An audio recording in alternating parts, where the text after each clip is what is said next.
Porto Alegre, secretário do Meio Ambiente e Urbanismo. Pessoal, estão me ouvindo? A gente vai começar o próximo painel. O título desse painel é Cidades de Baixo Carbono, Inovações Tecnológicas e Parcerias Estratégicas para a Descarbonização Urbana no Brasil e além. E eu tenho a honra de ter comigo aqui no painel 4 integrantes da mais alta estirpe. Queria agradecer aqui a presença da Marisa Maia de Barros, a nossa subsecretária de Energia e Mineração da Secretaria de Meio Ambiente, Infraestrutura e Logística do Estado de São Paulo. O secretário Germano Brem, secretário de Meio Ambiente, Urbanismo e Sustentabilidade da Prefeitura Municipal de Porto Alegre. A Bianca Cantoni, coordenadora de Relações Institucionais e Advocacy para a América do Sul do ICLEI. E o Leandro Gomes de Freitas, pesquisador do Núcleo de Sustentabilidade e Baixo Carbono do IPT.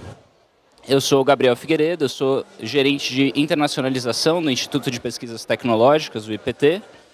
E eu queria trazer aqui para vocês um pouquinho da nossa visão de por que esse painel sobre descarbonização urbana. A gente, do ponto de vista de uma instituição de ciência e tecnologia como o IPT, entende que a descarbonização urbana ela vai falar sobre uma série de possibilidades de impacto. A gente está discutindo aqui transição energética, a gente está discutindo aqui biodiversidade, a gente está discutindo economia circular, temáticas muito em voga aqui na COP. E tudo isso vai ter um impacto muito grande no estilo de vida que a gente tem nas cidades. Então, descarbonização urbana também é falar sobre transição energética, também é falar sobre circularidade, sobre a sustentabilidade da relação das pessoas com o meio ambiente. Então, a gente tem que ter uma visão holística, né, sobre o que é sustentável nas cidades. Afinal, o Brasil, um país de dimensões continentais, boa parte da sua população mora em cidades, e a gente sabe que aproximadamente 70% da energia gasta no mundo é ou gasta em cidades ou para sustentar os sistemas e a vida que fica nas cidades. Então, posto isso, eu queria convidar aqui os painelistas a contarem em 5 minutos, né, algo bem breve, um pouquinho sobre como a sua instituição vê essa temática da descarbonização urbana e trazer alguns projetos, algumas iniciativas que vocês acham que seria interessante de compartilhar aqui com o público para a gente começar a pensar um pouquinho no debate. Alguém gostaria de começar? Então, Bianca, por favor. Obrigada, Gabriel. Bom, boa tarde, pessoal. Como o Gabriel já apresentou, meu nome é Bianca, sou coordenadora de Relações Institucionais e Advocacy no ICLEI para a América do Sul.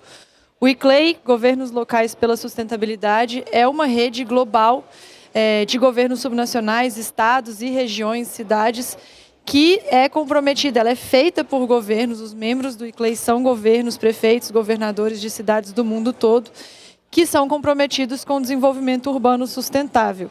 Então, acho que é preciso fazer esse preâmbulo do que é o ICLEI e qual que é a nossa missão, porque justamente a nossa missão ao redor do mundo é apoiar cidades e estados a acessarem quaisquer recursos que eles precisam, sejam técnicos, sejam financeiros, sejam de parcerias, sejam de conexões com outros lugares do mundo que sofrem com os mesmos problemas, para que eles possam realmente avançar na agenda de sustentabilidade.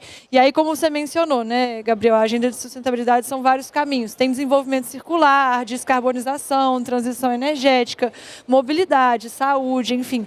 É uma agenda multidisciplinar. E aí, fazendo a introdução que você pediu, eu acho que o nosso principal ativo hoje em dia é justamente mobilização. Então, imagina que uma cidade... Porto Alegre é uma cidade... Estamos aqui como um estado e uma cidade grandes que já tem as seus próprios processos de internacionalização muito avançados.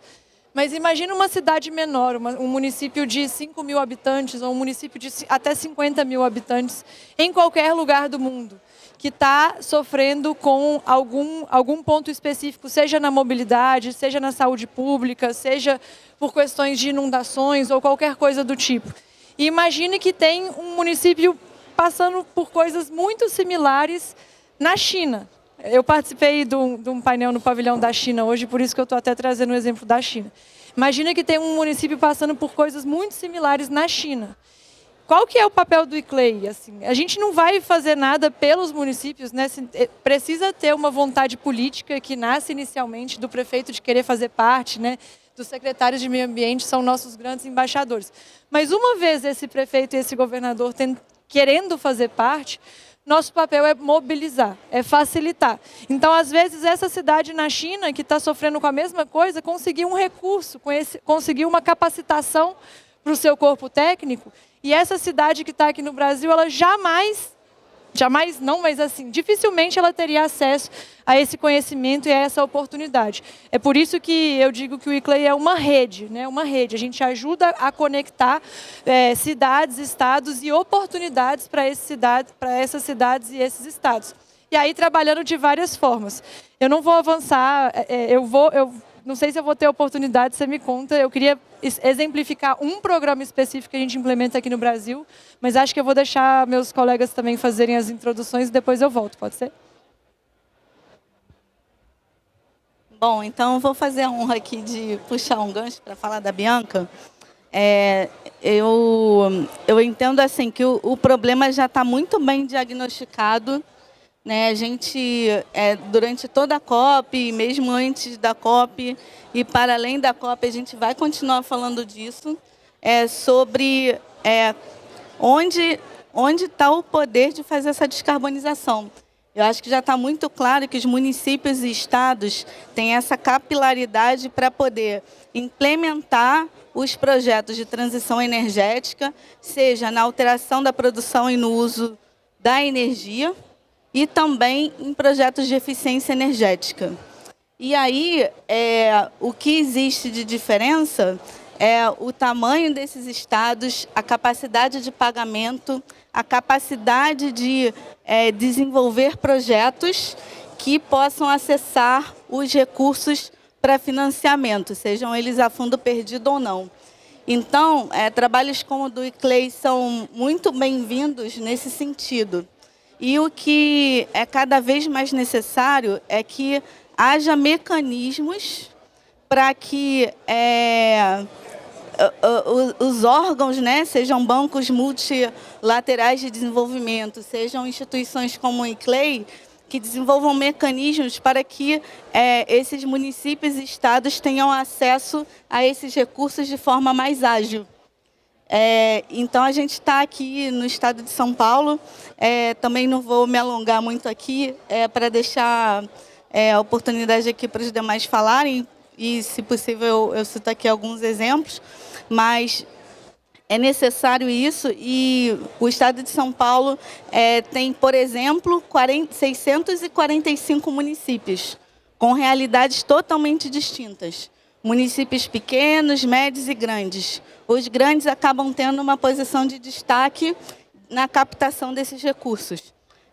E a gente, enquanto Estado, está exatamente buscando o desenvolvimento distribuído e dando apoio para os pequenos e médios municípios. E aí a gente precisa também dessa ponte, né, dessa interconexão com esses bancos. Muitas das vezes as oportunidades ficam no nível do nacional e não chegam aos entes subnacionais. Então, eu queria deixar aqui esse ponto de reflexão para que a gente tenha esse tipo de mecanismo. Dando seguimento, então, aqui, eu acho uma reflexão importante, que eu sempre digo, a COP é uma oportunidade rica que a gente tem, ao mesmo tempo, compartilhar um pouco das experiências, das caminhadas. Eu acho que isso, especialmente falando no local, né, o município é muito importante. A Bianca comentou, poder visualizar exemplos de outras cidades, outras caminhadas no mundo todo. Como vocês sabem, recentemente, nós vivemos lá em Porto Alegre, no Rio Grande do Sul, uma tragédia sem precedentes na nossa história. 30% do território foi afetado, mais de 160 mil pessoas tiveram que deixar as suas casas, 45 mil empresas, o custo só no setor público de mais de 12 bilhões de reais, mais setor privado, 6 bilhões, enfim, de fato, um prejuízo sem precedentes na história do Rio Grande do Sul, do Brasil e do mundo, mas, ao mesmo tempo, uma oportunidade que a gente tem, né, de fazer as coisas estruturais necessárias que talvez nós não conseguiríamos fazer num ciclo comum, né? Então a gente vem caminhando lá na cidade de Porto Alegre, já em parceria também com o ICLEI, tínhamos já desenvolvido o nosso inventário de gases de efeito estufa em 2021 para mapear as fontes emissoras, que eu acho que esse é um protocolo muito importante que o ICLEI nos compartilha, né, nos ensina desde o princípio essa cartilha que tem que ser seguida até efetivamente tu ter uma agenda implementada climática na cidade. Então, fizemos o inventário de gases de efeito estufa, depois identificamos as ameaças climáticas da cidade de Porto Alegre, dentre elas a inundação, mas tem outras, né, a onda de calor, por exemplo, que é hoje, infelizmente, o que mais mata. A partir do inventário, então, trabalhando o plano de ação climática, com as diversas ações. Aqui para a COP a gente já traz, inclusive lançamos em parceria com o ICLEI, algumas plataformas dando conhecimento a essas iniciativas, mais no sentido de a gente mobilizar também a população, as pessoas começarem a enxergar como é que, afinal de contas, aquela iniciativa, aquele projeto específico, ele se comunica com o inventário, o que ele está reduzindo de emissões, como é que ele se comunica com as ameaças, né? O que ele está atacando das ameaças climáticas da cidade de Porto Alegre. E aí, tentando, né, extrair dentro de diversas iniciativas que estão em andamento, eu cito, porque me orgulho bastante dela, que tem dado muito certo, especialmente porque quando tu fala em cidade, grande parte da indústria, a maior indústria da cidade é a indústria da construção civil, né? Porque é a habitação, é o crescimento permanente que tem. Então lá a gente criou para, vamos dizer assim, atacar ali as fontes estacionárias, das fontes poluentes da cidade de Porto Alegre, que são cerca de 23%.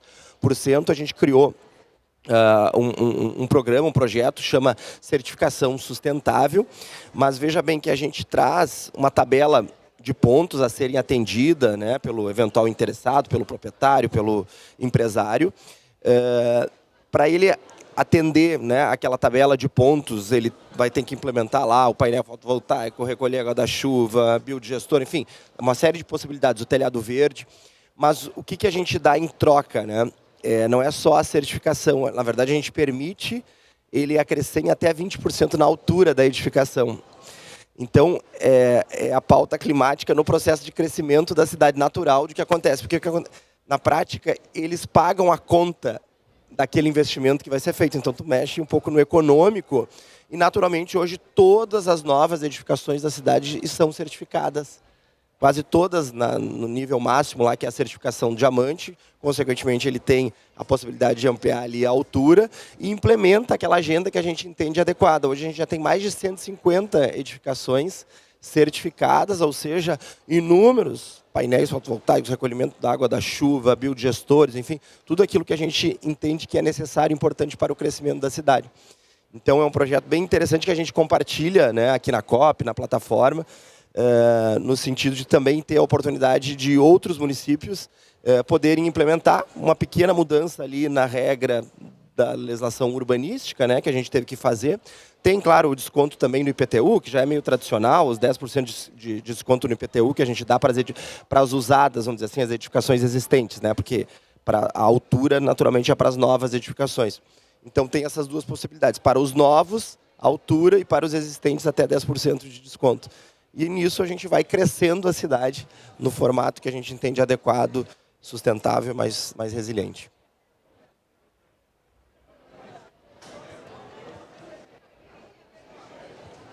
Bom, boa tarde a todos. Agradeço os organizadores, o convite, os painelistas e o público. Bom, você comentou, né, Gabriel, das cidades serem um grande foco de emissões, né, mas também deve ser parte da solução, né? E o IPT tem uma tradição, né, de trabalhar com municípios e com governo, principalmente no estado de São Paulo, né, seja por meio de programas de atendimento aos municípios, por meio de serviços tecnológicos, né, seja por meio de parcerias com a iniciativa privada ou com organizações da sociedade civil, mas creio que o papel, né, e o interessante do IPT nesse ciclo é de ser um braço tecnológico do governo e conseguir trazer o conhecimento da academia, trazer para a realidade do município, né? Entendendo a realidade do município e adaptando aquela tecnologia, criando parâmetros, então garantindo que aquilo vá funcionar na realidade do município, né? Acho que é um papel bastante interessante. Então a gente entende que a descarbonização urbana precisa buscar essas soluções, né, de mitigação e adaptação, né, tanto para a questão das infraestruturas como para as pessoas, né, então visando melhorar a eficiência do uso dos recursos naturais, da energia, buscando então essas soluções para a redução das emissões e o sequestro de carbono, né?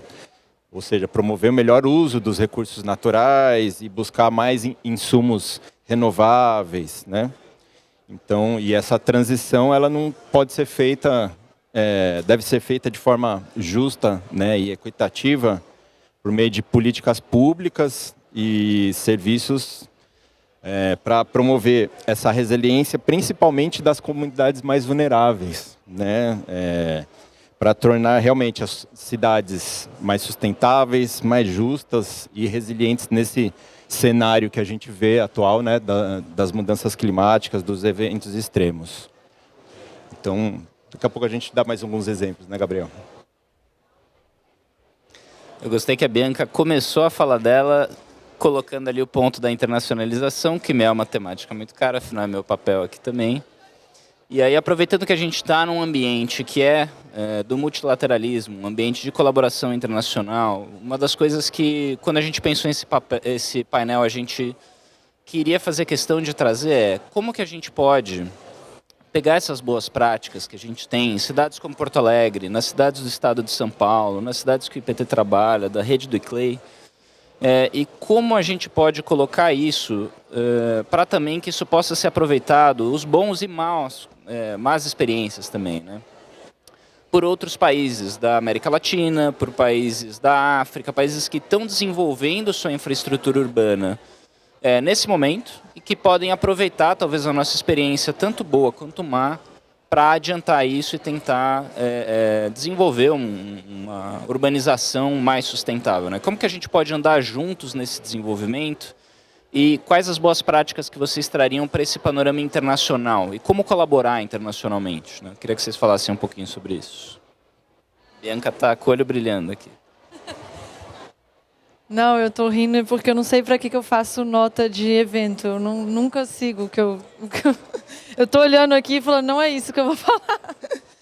Mas, bom, naturalmente, né, como eu comecei dizendo, a razão de ser do ICLEI é uma rede, né? Então a razão de ser é conectar experiências, conectar recursos e conectar oportunidades. Então, acho que isso eu já falei, mas tentando trazer 2 exemplos de coisas que poderiam ser replicáveis, principalmente na área de tecnologia e inovação, que é o nome do painel, e o IPT também trabalha muito sobre isso. Vou trazer 2 experiências. Uma é o ICLEI Innovation, que inclusive Porto Alegre é a nossa cidade modelo, já passando aí para a 3ª edição junto conosco. O ICLEI Innovation é um exemplo de como que a gente pode reunir a iniciativa privada, a academia, uma sociedade civil, como é o caso do ICLEI, e uma prefeitura. O ICLEI Innovation é um programa de aceleração de startups criada pelo ICLEI.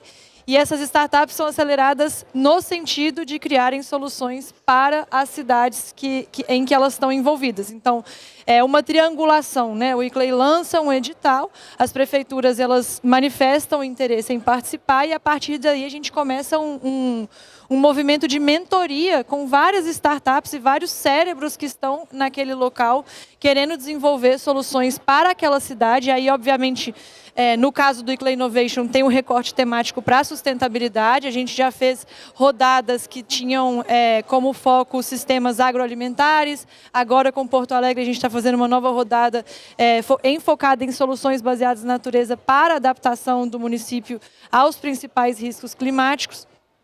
E aí, através disso, a gente consegue trazer tanto as universidades, quanto a iniciativa privada, quanto a própria prefeitura e a sociedade civil, para pensarem juntos um ambiente de inovação, de aceleração, que permite com que a economia local daquela cidade em que roda o innovation seja fomentada no sentido mais tecnológico e com tecnologias que estão sendo desenvolvidas especificamente para atacar problemas de sustentabilidade e transição naquelas cidades. Então, esse é um exemplo assim que, às vezes, a gente fica, nossa, claro, o programa é muito bem feito, tem muitas cabeças trabalhando nisso, é uma equipe gigante. Mas veja como a gente pode, a nível local, criar um programa de inovação e aceleração de startups que pode ser replicado em qualquer, eu acho, salvo jurisdição de alguns países, não sei, mas praticamente em qualquer lugar do mundo. E aí, com isso, você fomenta a inovação e necessita de um capital semente assim, relativamente baixo em relação a alguns outros programas de inovação. Então, trago o ICLEI Innovation como uma das possibilidades que a gente fomenta e a gente mobiliza. Um outro exemplo muito rápido, e aí já vem, o ICLEI Innovation, ele é totalmente desenvolvido por nós aqui no ICLEI América do Sul, em parceria com as prefeituras e com as empresas. Já passando para um exemplo de cooperação internacional, a gente tem o programa Cities Forward, por exemplo. Ele é um programa financiado pelo Departamento de Estado dos Estados Unidos. O ICLEI é uma das organizações que implementa esse programa e ele tem basicamente como objetivo apoiar algumas cidades latino-americanas a desenvolverem e prepararem projetos em fase de pré-viabilidade, projetos que tenham a ver com adaptação e resiliência urbana. Então, a gente sabe, né, toda essa discussão de financiamento. O dinheiro está aí, as pessoas que não estão acessando, o recurso está aí, existe. Pois é, o programa ele visa justamente dar as capacidades técnicas para as cidades que fazem parte, pegarem a ideia e aqueles projetos no bruto, né, e refinarem os projetos a ponto deles chegarem em um estágio realmente de serem financiados e terem um aporte significativo estrutural, e todos esses projetos eles são focados em resiliência urbana e beneficiamento das comunidades mais vulneráveis. Mais um exemplo de um processo que está aprendido, né, está catalogado essa aceleração de projetos, mais um exemplo que a gente implementa aqui na América Latina e que pode ser replicado para qualquer cidade do mundo que queira trabalhar com aceleração de projetos. Falei muito. Bom, acho que se a gente pudesse falar de exemplos, né? Acho que podia unir a fala lá de Porto Alegre com relação a gente ter uma governança. E aí, de novo, voltando às particularidades de cada município, mas pensando aí no sonho, né, no ideal, os municípios terem uma gestão de carbono, ou seja, saber quanto eles emitem para traçar as suas metas e olhar para frente, né? E aí, a partir disso, também olhar as suas vocações, traçar suas estratégias de mitigação, ter um plano, efetivamente. Então, lá no estado de São Paulo, a gente tem, enquanto ente subnacional, um plano de ação climática com uma meta, com uma ambição de neutralidade de carbono. Isso aí traz alguns caminhos a serem percorridos para a gente alcançar essa emissão de carbono líquido zero em 2050. E tendo o meio ambiente como fio condutor, nós temos o Plano Estadual de Energia, que também olha ali quais são as vocações do Estado de São Paulo. Também queria comentar aqui que a gente está em fase de conclusão do Plano de Adaptação e Resiliência Climática, que está em consulta pública, que também mostra ali diretrizes macros de planejamento com ações e subações, de onde a gente quer chegar. Então, isso tudo é uma estrutura de governança que eu acho que é o ponto de partida, né? Que todas as governanças locais deveriam buscar para quê? Para ajudar também, inclusive, a direcionar os projetos, né? Para se conhecer, ter um diagnóstico e você, então, a partir daí, passar para uma fase de implementação. Então, muito rapidamente, a nível de cidade, e por exemplo, né, dando exemplo, a nível de ente subnacional, a gente tem um programa que se chama Integra Resíduos, que está olhando ali para uma melhor forma de lidar com esses resíduos sólidos urbanos, que ao fim e ao cabo também é uma descarbonização. São Paulo tem uma vocação para a energia solar. Então, hoje a gente está como líder no Brasil em produção de energia solar a partir de fotovoltaica. E isso dá condições o quê? Para você implementar projetos de energia limpa no Estado. Quando a gente fala de mitigação, a gente está falando não só dessa ampliação do uso de energia limpa, mas também de eficiência energética. Então, projetos de eficiência energética também são bem-vindos nesse sentido. E aí, tendo esses exemplos que podem ser seguidos para o que a gente tem hoje. E aí, como já foi falado aqui, o tema é inovações tecnológicas e parcerias estratégicas. E aí eu queria destacar 2 trabalhos para focar aqui no tema do painel. Existe uma linha de pesquisa de projetos da FAPESP que se chama Centro de Ciência para o Desenvolvimento. É um projeto com uma governança tripartite, que olha ali para o poder público, trabalhando junto com o setor privado e trabalhando junto com a academia. Então, isso já se mostrou de uma decisão muito acertada, haja vista os resultados que a gente já tem. Então, por exemplo, já temos uma planta de produção de hidrogênio a partir da reforma a vapor do etanol no estado de São Paulo. Enquanto há 2, 3 anos atrás a gente estava discutindo por que não hidrogênio verde? A gente pensou, não, hidrogênio de baixo carbono, incluindo hidrogênio verde. Mas olhando para a vocação do estado de São Paulo, né, a gente passou para esse tipo de pesquisa, esse desenvolvimento tecnológico.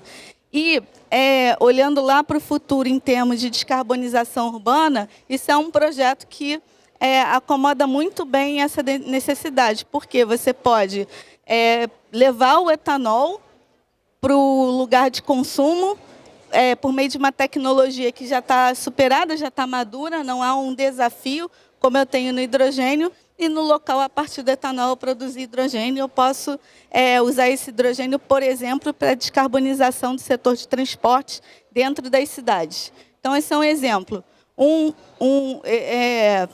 A gente aprovou esse ano um CCD, né? A FAPESP aprovou um CCD desse, que é um Centro de Ciência para o Desenvolvimento, junto com o IPT, Estado de São Paulo e iniciativa privada, olhando para esses projetos de hidrogênio, e também um Centro de Ciência para o Desenvolvimento de Iluminação Pública.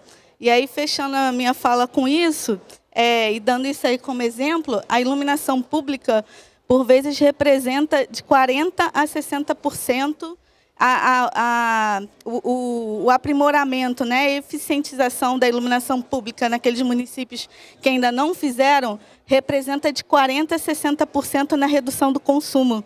Então, isso, ao mesmo tempo que é um ganho de eficiência energética para o município, ou seja, eu estou consumindo menos energia, estou emitindo menos gases de efeito estufa, também representa uma economia para o município. Então, esse projeto também é muito bem visto, de todos os ângulos, e é um tipo de projeto que pode ser replicado. Nesse CCD, a gente olha não só a iluminação pública por si, mas também olhando para a parte de tecnologia, tentando agregar ali conectividade e outras inovações tecnológicas, como reconhecimento facial, monitoramento, serviços que podem estar ali agregados ao poste de iluminação pública, que pode trazer melhoria de qualidade de vida para a população. Então, queria concluir aqui e dizer de novo que é um prazer estar aqui. Obrigada de novo pelo convite.